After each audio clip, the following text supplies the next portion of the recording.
Muy bien, y estamos con el doctor Ricardo Alfonsín. ¿Cómo está, Ricardo? Muchas gracias por venir. No, al contrario, muchísimas gracias a usted, Carolina, muchas gracias. Bueno, le cuento que el miércoles pasado hicimos un programa muy peronista. Estaba el Momo Venegas. Bueno, hoy vamos a hacer un programa radical. ¿Cómo anda el radicalismo? Bien, el radicalismo recomponiéndose desde el 2001.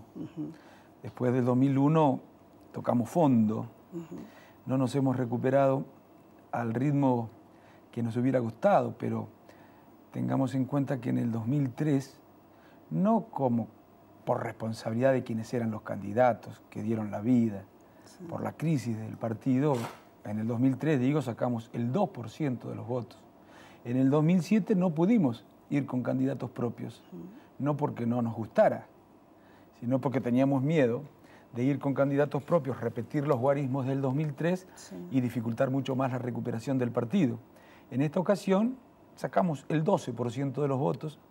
Objetivamente hemos registrado una mejoría, no la que nos hubiera gustado registrar, pero era una elección difícil para toda la oposición.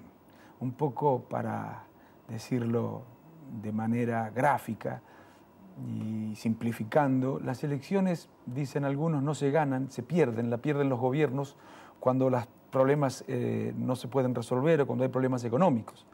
Y lo cierto es que toda la oposición tuvo que enfrentar a un oficialismo en una situación económica que era extraordinariamente favorable para los argentinos, gracias a Dios, como consecuencia de un mundo extraordinariamente favorable. En este contexto se hacía muy difícil para la oposición.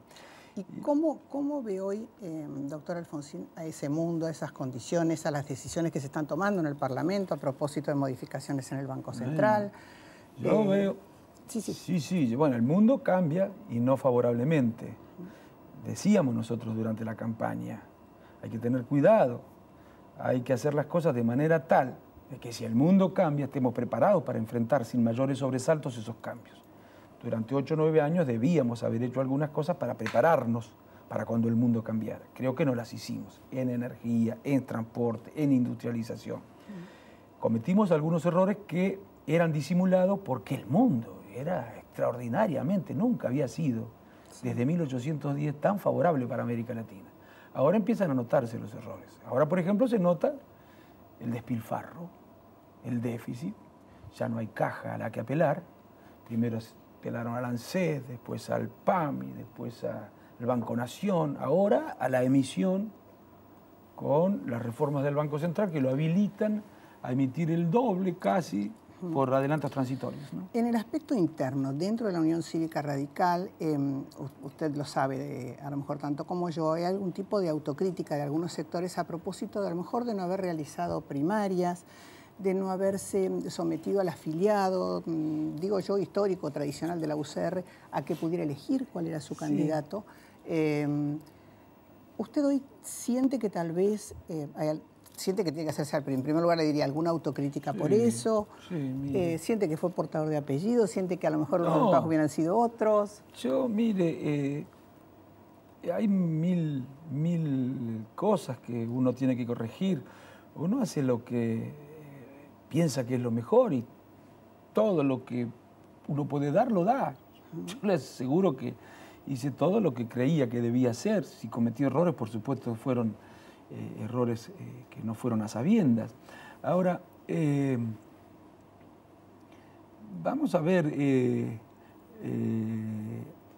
algunos también procuran, por cuestiones internas, poner la culpa en los candidatos, cuando sabemos que las elecciones no las pierden ni los ganan solo los candidatos, ¿no es cierto? Una sumatoria de circunstancias, una sumatoria de ¿no? factores que uno no controla. Pero seguimos trabajando. Un dirigente, por ejemplo, como Aguad, por amistad o por cercanía, da la sensación, y por expresiones que él ha tenido, que busca una cercanía con el jefe de gobierno de la Ciudad de Buenos Aires, como Macri. De hecho, bueno, se han sacado hasta fotos juntos en plena época de campaña. Córdoba, a su vez, tiene un dirigente joven como Mestre que detenta la intendencia, exactamente. Hay otros que dicen, no, en realidad, por historia, el radicalismo se siente más cómodo desde su plataforma con un hombre como Hermes Wiener. ¿Cuál es la posición? Bueno, yo, en primer lugar, estas son cosas que deben resolver los partidos. Y no me parece, entiendo yo, en su lugar haría la misma pregunta, sí, claro, pero no me parece que debamos discutir estas cosas por los medios, porque es una falta de respeto hacia la institucionalidad y hacia los dirigentes y los afiliados del partido que quieren discutir estas cosas en los ámbitos en los que hay que discutirlo, la Convención Nacional y en los tiempos. Yo diría que hoy nosotros vamos a enfrentar el 2013 con candidatos radicales, con propuestas radicales. Por otro lado, estas elecciones son en algún sentido provinciales. Sí. No hay una fórmula nacional que arrastre.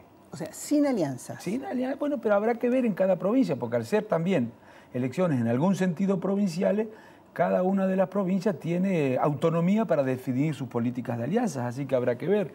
Nosotros vamos a trabajar por fortalecer el partido. Yo creo que vamos a hacer una elección mejor todavía que la que hicimos, con lo que vamos a seguir registrando una mejoría. Y bueno, también trabajamos para que en el 2015 la Argentina encuentre un presidente radical. ¿Por qué cree usted, doctor Alfonsín, que el radicalismo,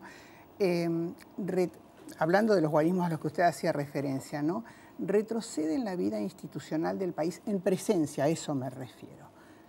Bueno, mire, el 2001 fue muy duro para los argentinos y gobernábamos nosotros. Y naturalmente las responsabilidades y los costos los pagó el partido de gobierno. ¿Solo eso fue? Yo creo que eso es fundamentalmente. Sin perjuicio de que estamos asistiendo a tiempos en los que vivimos una verdadera crisis de la política, creo yo, ¿no? Pero esto es muy largo. No una crisis política, una crisis de la política. La política, digamos, para decirlo en pocas palabras, no puede hacer lo que podía en otras ocasiones hacer por la sociedad. Ha perdido margen de maniobra, margen de acción. No es que no pueda hacer nada, pero en otros tiempos tenía más margen de maniobra. La globalización, la caída del muro de Berlín, la revolución tecnológica ha afectado en su capacidad de configuración de lo social a la política. Y desde la política, ni siquiera desde el campo del pensamiento, hemos definido una estrategia que nos permita recuperar el margen de maniobra que teníamos en otros tiempos. Todo esto afecta, este fenómeno que se da en todo el mundo, en todos los países, afecta a la política en general.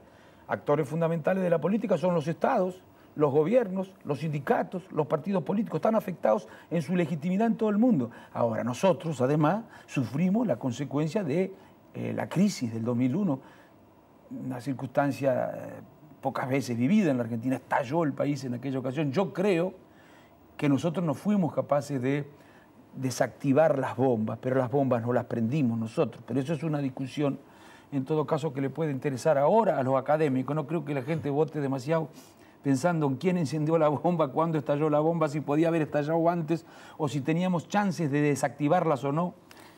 Y un hombre del derecho, además, obviamente, de ser legislador como usted, ¿cómo ve hoy a los distintos poderes en un país como el nuestro? Me refiero al judicial, al ejecutivo, al legislativo, ese equilibrio. Yo creo que hemos retrocedido mucho, Carolina, en términos institucionales. En lugar de progresar, retrocedemos en ese sentido. El Parlamento ha dejado de ser el espacio del debate y la deliberación para ser el espacio de la imposición del número. En lugar de discutir, escuchar opiniones, confrontar ideas, es el espacio de las mayorías automáticas. El Poder Judicial, luego de la reforma del Consejo de la Magistratura. A ver, la reforma del Consejo de la Magistratura, por su diseño institucional, generó condiciones, por lo menos generó condiciones, para que el Ejecutivo y el Judicial, si quieren, actúen como ámbitos de protección recíproca. Usted dice por la amenaza que a veces sienten los jueces en su La amenaza que sienten los jueces y la posibilidad que le brinda un juez al Ejecutivo también de protegerlo. Y debería no ocurrir eso. ¿Y a los fiscales cómo los ve? Bueno, los fiscales mucho mejor algunos. El que está ahora investigando, por ejemplo, algunos de los casos, los que están investigando algunos de los casos más resonantes, me merecen alguna confianza mayor. Pero fíjese usted lo que pasó con Manuel Garrido, por ejemplo. Tuvo que renunciar porque le recortaron las funciones. Entonces no tenía sentido que permaneciera como fiscal anticorrupción cuando le quitaban competencias. Tuvo que renunciar. Y lamentablemente todas estas cosas han venido ocurriendo a través del tiempo y como sociedad no hemos reaccionado. ¿Y la investigación que se hace sobre el vicepresidente? Digo, además, porque además del vicepresidente tiene una función en el legislativo más que importante, claro, ¿no? Bueno, yo que necesitamos, por eso nosotros necesitamos que funcione la justicia. Había un pensador que decía que la república es la organización de la desconfianza. Se organiza un país para generar las condiciones que impidan que algunos actúen al margen de la ley. Por eso necesitamos que la justicia sea independiente, que el Parlamento controle, que funcionen otras instancias de control como la AGN, la Auditoría de la Nación. Nosotros no podemos ser jueces, abogados, fiscales, detectives, andar mirando y persiguiendo las causas. Nosotros tenemos instituciones que se encargan de eso, pero en la República Argentina esas instituciones no funcionan con la independencia ni funcionan con la imparcialidad con la que deberían funcionar. Las leyes de pesos y contrapesos, ¿no? Exacto, de pesos y contrapesos. Y eso deteriora la calidad de la democracia, porque la democracia no es solamente ir a votar. Eso es importantísimo, pero la democracia supone otra serie de derechos y de garantías. El derecho de los ciudadanos a controlar por sí o a través de sus representantes. Se erosiona el carácter público del Estado cuando las instituciones que controlan y que deben transparentar el ejercicio del poder no pueden funcionar, porque están diseñadas institucionalmente para que dependan del Ejecutivo, que es el que debe ser controlado.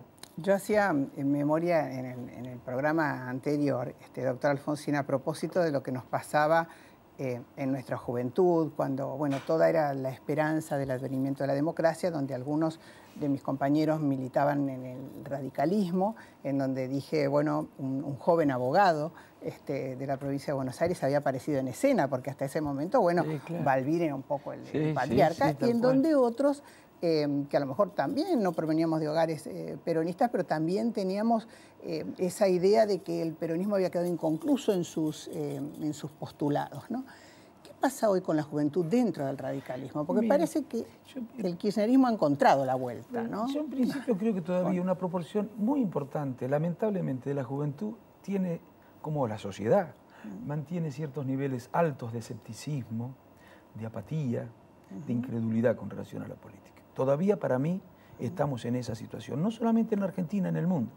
Y los principales cientistas políticos revelan que este fenómeno, dicen también que este fenómeno existe. Después hay un sector de la sociedad más politizado, que creo que se puede haber extendido un poco más respecto de la década del 90, por ejemplo, pero no creo en esa visión que nos pretenden vender en el sentido de que todos los jóvenes militan en el Frente para la Victoria y apenas algunos grupos muy minoritarios en otros partidos. En el partido también militan muchísima juventud. Y le doy un dato para que vea que no es una apreciación arbitraria. Si hay un lugar en el que la mayoría son jóvenes, son las universidades, las facultades, y ahí no perdimos nunca. Nosotros gobernando la Federación Universitaria Argentina desde 1983, seguimos ganando. Hoy gobernamos la Federación Universitaria Argentina, ahí hay jóvenes. ¿Y al gremialismo cómo lo ves? Bueno, yo le envidio lo pasé por todo. No, yo le envidio al peronismo. Yo tengo una discrepancia con relación al modelo de organización sindical. Yo creo que una de las deudas pendientes de la democracia tiene que ver con la necesidad de debatir qué modelo de organización sindical necesitamos para la Argentina. Para mí mucho más democrático, mucho más transparente, mucho más sujeto al escrutinio ciudadano y el de los miembros de los sindicatos. Imagina varias centrales. Puede ser por lo menos varias centrales, o dos, o tres, qué sé yo, pero un modelo de sindicato distinto. Ahora, es fundamental la existencia del sindicato, es fundamental. Los partidos populares necesitan sindicatos fuertes, porque los grupos económicos saben organizarse y pueden vetar y presionar mucho sobre los gobiernos. Para contrarrestar esa presión necesitamos sindicatos fuertes que también estén presionando. ¿Tendríamos que tener una ley de lobby como tienen países como Estados Unidos? A mí no me gusta eso. ¿Está bien? Mira, a mí no me gusta, yo no lo conozco, pero usted sabe que hace 2 o 3 días me predijo un amigo, ¿por qué no hay que hacer una ley de lobby? Es otra cultura esa, a mí no me gusta mucho, pero tal vez sea una cosa que uno tendría. A mí no me gusta eso. El lobby es una cosa que uno debe. Existe. Sí, claro que existe. El tema es está bien. Ahora hay que reconocerlo. Yo creo que la política es la búsqueda del interés general. Y entonces hay que tratar de acotar, minimizar los lobbies. bueno, algunos dicen, pero existen, entonces hay que transparentarlo. Existen caminadores de pasillo del Congreso. Pero absolutamente. Y a veces no nos enteramos, o nos enteramos después, cuando ya las cosas han ocurrido y no se pueden reparar. Doctor, yo le agradezco mucho su tiempo. Esta es su casa, este es su espacio. Cada vez que sienta que bueno, que tiene ganas de conversar con nuestros televidentes, estoy segura que ellos también ha sido muy grato para ustedes, para ellos el poder escucharlo. Así que bueno, un pequeño presente para que lo disfruten en familia. Muchísimas gracias, bodegas del fin del mundo, sí, qué lindo. Muy, pero muy buenos vinos y además, bueno, nuestros argentinos y con mucha calificación internacional. Pero muchísimas gracias y un saludo muy grande para esa persona que usted sabe que mi padre lo quería mucho. Sí, lo quería mucho. Estamos siempre hablando, fue muy atento. Las cosas hay que decirles, estamos hablando de mi marido, a mí me da mucho orgullo que él lo sea, que es Eduardo Mondino, así que muchas gracias. Y yo lo quiero mucho y fue siempre muy atento, muy amable y muy considerado con mi padre, él sabe. Sí, uno de los pocos que está censurado en este programa. Vamos a las conclusiones y ya estamos con ustedes. Gracias, doctor. Gracias, doctor.